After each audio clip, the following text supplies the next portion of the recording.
मित्रांनो, वाय मराठी ह्या यूट्यूब चॅनलमध्ये आपल्या सर्वांचे स्वागत आहे. तर मित्रांनो, बांधकाम कामगारासाठी अतिशय खुशीची बातमी आहे. कारण की जे बांधकाम कामगार खरे बांधकाम कामगार आहेत त्यांच्यासाठी महत्त्वाचा व्हिडिओ आहे. कारण की जे बोगस बांधकाम कामगार आहेत ते या ठिकाणी ह्या योजनेचा लाभ घेत होते, परंतु आता तसं होणार नाही. जे खरे बांधकाम कामगार आहेत त्यांनाच गृहोपयोगी संचाचा लाभ भेटणार आहे. आणि दुसऱ्या ज्या शिष्यवृत्ती योजना असेल किंवा कुठलीही योजना, महाराष्ट्र इमारत व इतर बांधकाम कामगार कल्याणकारी मंडळामध्ये ज्या काही योजना आहेत त्या खऱ्या बांधकाम कामगारांना भेटणार आहेत. आणि जे बोगस बांधकाम कामगार आहेत त्यांना एकही योजना न भेटता त्यांची नोंदणी रद्द होणार आहे. या ठिकाणी तुम्ही पाहू शकतात. आता या ठिकाणी शासन निर्णय आलेला आहे, शासनाचा आदेश आलेला आहे. या ठिकाणी तुम्ही पाहू शकतात 25 जून 2025 ला या ठिकाणी जे आहे ते आदेश आलेला आहे. या ठिकाणी पहा 25 जून 2025 ला. या ठिकाणी संपूर्ण आपण माहिती बघूयात काय आहे आणि कोणकोणत्या बांधकाम कामगाराची नोंदणी रद्द होणार आहे आणि कोणकोणत्या बांधकाम कामगारांना लाभ भेटणार आहे हे सविस्तर माहिती बघणार आहोत. मित्रांनो, तुम्ही जर चॅनलवरती पहिल्यांदा असाल तर चॅनलला सबस्क्राईब करा, कारण की असेच व्हिडिओ आपल्या चॅनलवरती भेटत असतात. तर चला मित्रांनो, उशीर न करता व्हिडिओला सुरू करूयात. हा जो आदेश आलेला आहे तो कशासाठी आलेला आहे पहा. महाराष्ट्र इमारत व इतर बांधकाम कामगार कल्याणकारी मंडळांतर्गत बोगस कागदपत्रे, दलाल यांच्या विरुद्ध दक्षता पथकामार्फत विशेष तपासणी मोहीम राबविण्याबाबत हा शासन निर्णय आलेला आहे. हा आदेश आलेला आहे. संपूर्ण बातमी काय बघू आपण. या ठिकाणी पहा, उपरोक्त विषय अनुसरण आपणास कळविण्यात येते की महाराष्ट्र इमारत व इतर बांधकाम कामगार कल्याणकारी मंडळांतर्गत सर्व जिल्हा तालुका स्तरावर जिल्हा तालुका सुविधा केंद्रामार्फत बांधकाम कामगाराची नोंदणी, नूतनीकरण व लाभाचे अर्ज संगणक प्रणालीवर सादर केल्यावर तालुका सुविधा केंद्रातील कर्मचारी व नोंदणी अधिकारी यांच्या छाननीअंती अर्ज मंजूर करण्यात येत आहे. आणि सदर सेवा मंडळामार्फत निशुल्क म्हणजे रुपये हे न घेता त्या ठिकाणी निशुल्क राबविण्यात येतात. या ठिकाणी पहा, मंडळामार्फत देण्यात येत असलेल्या सर्व लाभ कोणतेही शुल्क न आकारता देण्यात येत असले तरी बांधकाम कामगाराकडून पैशाची मागणी होत असल्याबाबतचे तसेच बोगस कागदपत्र दाखले तयार होत असल्याबाबतचे इलेक्ट्रॉनिक मीडिया विविध समाज माध्यमांद्वारे प्रसारित होत आहेत. सदर प्रकरणी मंत्री, कामगार, प्रधान सचिव यांच्या निर्देशानुसार दक्षता पथक स्थापन करण्यात येत आहे. आणि त्या अनुषंगाने सर्व विभागप्रमुखांनी खालीलप्रमाणे कारवाई करण्याचे निर्देश आहेत. प्रमुखांनी त्यांच्या अधीनस्थ जिल्हा स्तरावर जिल्हा कार्यालय प्रमुखाच्या अध्यक्षतेखाली दक्षता पथक गठीत करावे.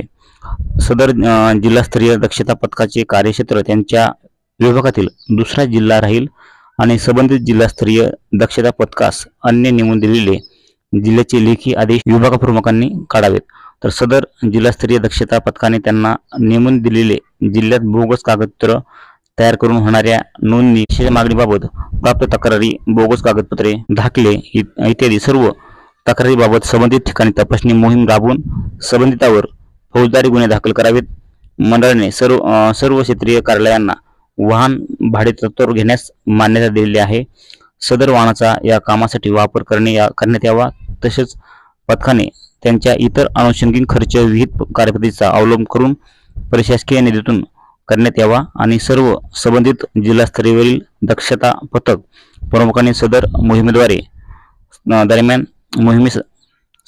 मोहिमेदरम्यान केलेल्या कारवाईचा सविस्तर अहवाल संबंधित विभागीय प्रमुखांना सादर करावा व सर्व जिल्हा कार्यालयाकडून प्राप्त अहवाल एकत्रित करून विभाग प्रमुखांनी त्यांच्या अभिप्रायासह मंडळ मुख्यालयास सादर करावा.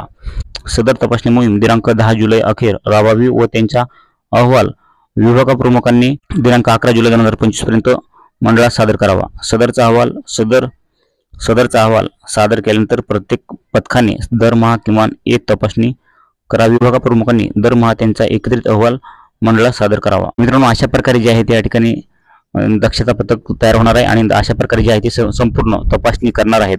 कारण की आता या ठिकाणी सर्व बांधकाम कामगार, बरेचशा बांधकाम कामगारांना या ठिकाणी लाभ भेटलेला नाही. जे खरे बांधकाम कामगार असून त्यांना लाभ भेटलेला नव्हता, ते या ठिकाणी आनंदाची बातमी आहे खरे बांधकाम कामगारासाठी. कारण की जे बोगस बांधकाम कामगार आहेत त्यांची नोंदणी रद्द होणार आहे या ठिकाणी. आणि जे काही दलाल खरे बांधकाम कामगाराकडून दलाल पैसे घेत होते तर ते पैसे घेणं बंद होणार आहे. खऱ्या बांधकाम कामगारांची या ठिकाणी फ्रीमध्ये नोंदणी होणार आहे, फ्रीमध्ये नूतनीकरण होणार आहे. आणि फ्रीमध्ये सुद्धा तुम्हाला जे काही लाभ घ्यायचे होते, गृहोपयोगी संच असेल, पेटीचा फॉर्म असेल, पेटीचा योजना असेल, गृहोपयोगी संचाची योजना असेल किंवा शिष्यवृत्ती योजना असेल किंवा घरकुलाची योजना असेल, अशा अनेक योजनांना या ठिकाणी तुम्हाला 1 रुपया हे न घेता लाभ घेता येणार आहे. तर मित्रांनो, ही तुमच्यासाठी तुमच्या मनामध्ये काय प्रश्न असतील किंवा तुमच्या ह्यावरती काय राय आहे नक्कीच आम्हाला कमेंट करून सांगा. आणि चॅनलला आणखी सबस्क्राईब केलं नसेल तर चॅनल नक्की सबस्क्राईब करा. तर मित्रांनो, आपण पुढच्या व्हिडिओमध्ये संपूर्ण माहिती सांगणार आहेत की घरकुलाचा लाभ कसा घेतला जाईल आणि गृहोपयोगी संचाचा लाभ कसा घेतला जाईल. आपण नेक्स्ट व्हिडिओ तुम्हाला संपूर्ण माहिती सांगणार आहे. मित्रांनो, चॅनलला सबस्क्राईब केलं नसेल तर चॅनलला सबस्क्राईब करा आणि आपल्या टेलिग्राम चॅनलची लिंक आपल्या व्हिडिओच्या खाली डिस्क्रिप्शन दिलेली आहे. तिथून तुम्ही हे टेलिग्राम चॅनलची जॉईन करून घ्या, कारण की तिथं आपल्या संपूर्ण तुम्हाला जे काही महाराष्ट्र इमारत व इतर बांधकाम कामगार कल्याणकारी मंडळामध्ये ज्याही योजना आहेत त्याचे संपूर्ण कागदपत्र आपल्या टेलिग्राम चॅनलवरती दिलेले असतात. ते टेलिग्राम चॅनलला तुम्ही जॉईन करून घेऊया. भेटत मित्रांनो नवीन माहितीसह नवीन व्हिडिओमध्ये. जय हिंद, जय महाराष्ट्र.